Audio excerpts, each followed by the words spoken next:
Okay, you are listening to the Novel Writing Podcast, episode 129, live again from the trail, where I'm having all sorts of lovely ideas for you guys. Today, I want to rant a little bit about negative reviews, because so many authors get hung up about the possibility of receiving negative reviews, when we really shouldn't. One of my clients actually got her first 1 or 2 star review on her fabulous, amazing book. And what she posted in our alumni group was, "It's a badge of honor." And you know what? She's right. And you want to know why? Because reviews are not for the author. Reviews are for other readers. So in my head, that means if your book starts getting negative reviews on Amazon, maybe like a few among 4 and 5 star, it means that your book is finding readers beyond the people who already know you. Now, getting a few negative reviews on your books does not mean that your book actually sucks. A different case is if you have like an average of 3-ish stars and like the vast majority are negative, maybe pay attention to that. But I'm talking about when you mostly have good reviews, 4 and 5 star reviews from the vast majority of people who read your book, but then you end up getting a few little troll reviews where it's 1 star, no rating, or no actual written review, or it's 2 stars and like, "This sucked," just like the troll kind of response. Embrace those, because that means that your book is reaching a much wider audience than you originally thought it might. And that's a good thing. But Colleen, you say, what if I can't help myself and I read all those negative reviews and then I feel bad about my writing? Well, first step, don't actually read the reviews unless you are looking for testimonials to use in your advertising or to see if it's actually hitting with the right audience. My tip is to not take those personally. They are critiques of the writing, not critiques of you as the author, even if it feels like that at first when you read it. What we have to remember is that when people leave reviews, it is less about the author than it is about the work.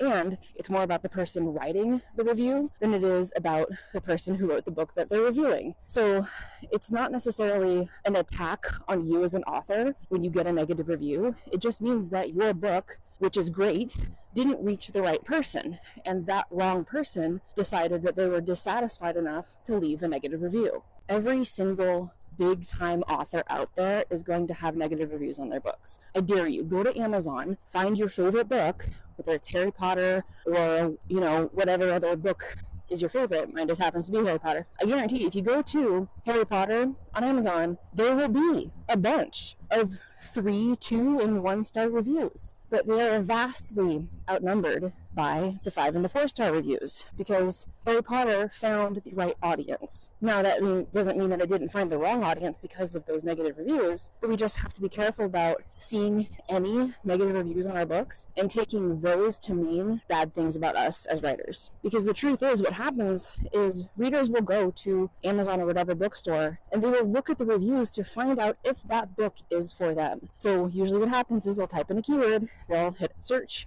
they will start scrolling through the list of titles and covers, maybe stumble across yours, and then look at the reviews to see if that is a good match for them. I read the reviews on other books as a reader, trying to find books that speak to me, trying to find books that look like it'll be a good read. A great example is if you are in Amazon Prime, you get an Amazon First Reads the first of the month, which is a collection of anywhere from, 6 to 8 books that are in pre-order that Amazon has selected to give you as a Prime member the opportunity to read it first, to go get a single copy of a book for free before everybody else so that you can read it and, see what you like. And the vast majority of these books, I will wait a week to see what other Amazon First Reads consumers are doing. And then I will go and look at the reviews. And based on those reviews, I will make the decision as a reader for which of those books that I want to select. And sometimes it's none of them, and that's fine. But those reviews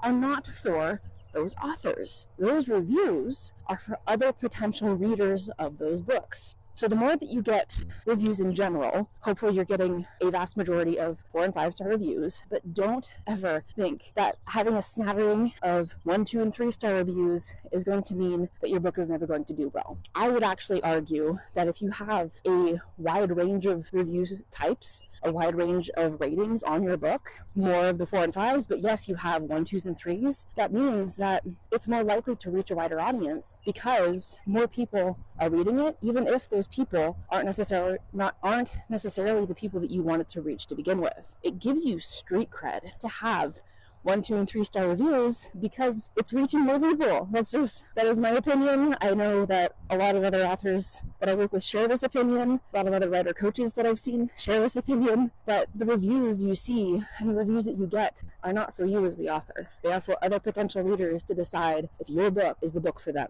And the wider reach that a book gets, the more likely it is to reach people that it is not actually for. And sometimes, yes, we do want to take some kind of feedback to maybe tweak the description to start reaching the right people.